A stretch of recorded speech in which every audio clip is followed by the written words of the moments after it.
بسم اللہ الرحمن الرحیم۔ السلام علیکم۔ شب معراج سرکار دو عالم صلی اللہ علیہ وآلہ وسلم جب فرشتوں کے جھرمٹ میں عالم ملکوت کی سیر فرماتے ہوئے جنت الفردوس میں تشریف لے گئے تو ایک جگہ سرکار دو عالم صلی اللہ علیہ وآلہ وسلم نے ایک حور کو رنج و غم میں مبتلا دیکھا اور حضرت جبرائیل علیہ السلام سے فرمایا، یہ حور کیوں رو رہی ہے؟ آخر اس کو کون سا دکھ ستا رہا ہے؟ جب جبرائیل علیہ السلام نے دریافت کیا تو اس نے عرض کی کہ میں نے اس لیے اپنا یہ حال بنا رکھا ہے کہ سرکار دو عالم صلی اللہ علیہ وآلہ وسلم کی رحمت بھری نگاہیں مجھ پر بھی پڑیں اور پھر اپنا حال عرض کرنے کی سعادت حاصل کروں۔ جب حور کو سرکار دو عالم صلی اللہ علیہ وآلہ وسلم کی بارگاہ میں حاضر ہو کر حال عرض کرنے کی سعادت مل گئی تو اس نے جھک کر سلام عرض کرنے کے بعد اپنی سرگزشت سنائی کہ یا رسول اللہ صلی اللہ علیہ وآلہ وسلم، اللہ تعالیٰ نے مجھے جنت کی حوروں میں حسن جمال کی ملکہ بنایا۔ اگر میں بے نقاب ہو جاؤں تو دیکھنے والوں کی آنکھیں خیرہ ہو جائیں اور جنت میں دوپہر کا اجالا ہو جائے۔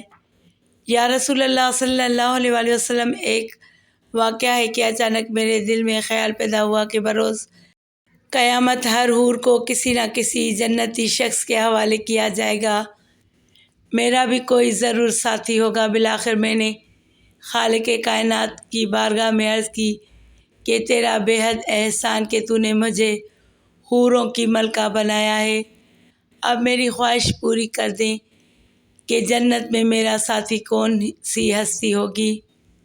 رحمتوں کا دریا جوش میں آیا اور میری التجا قبول ہوئی۔ حکم ہوا، سامنے جو آئینہ رکھا ہے اسے ایک نظر دیکھ لو، تیرے ساتھی کی جھلک نظر آ جائے گی۔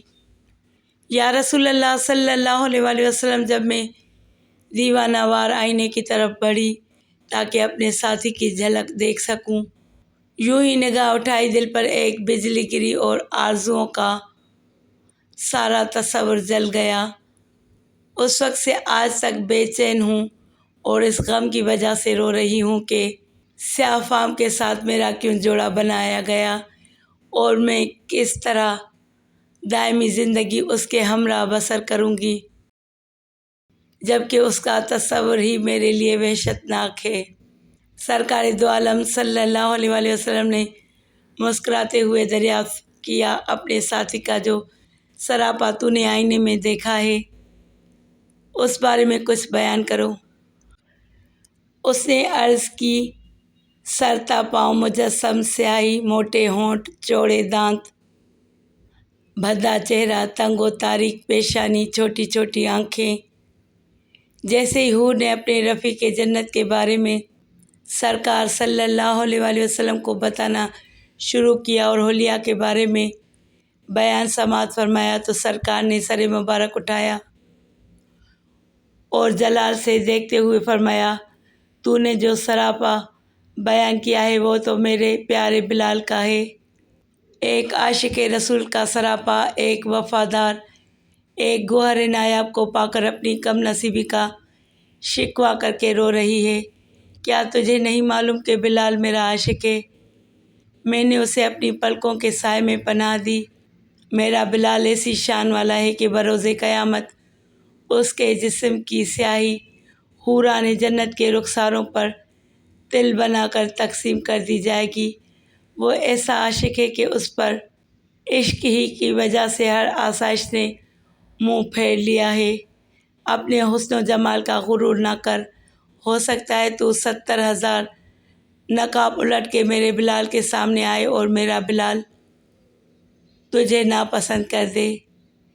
آپ صلی اللہ علیہ وآلہ وسلم کا فرمان سن کر حور اضطراب شوق کی وجہ سے چیخ اٹھی اور عرض گزار ہوئی، آپ صلی اللہ علیہ وآلہ وسلم میری معذرت قبول فرمائیں، میرا غم و الم، شکوہ شکایت جاتے رہے ہیں، مجھے وہی بلال پسند ہے۔ میری خوش نصیبی تھی کہ سرکار دو عالم صلی اللہ علیہ وآلہ وسلم کا عاشق زار میرے حصے میں آیا۔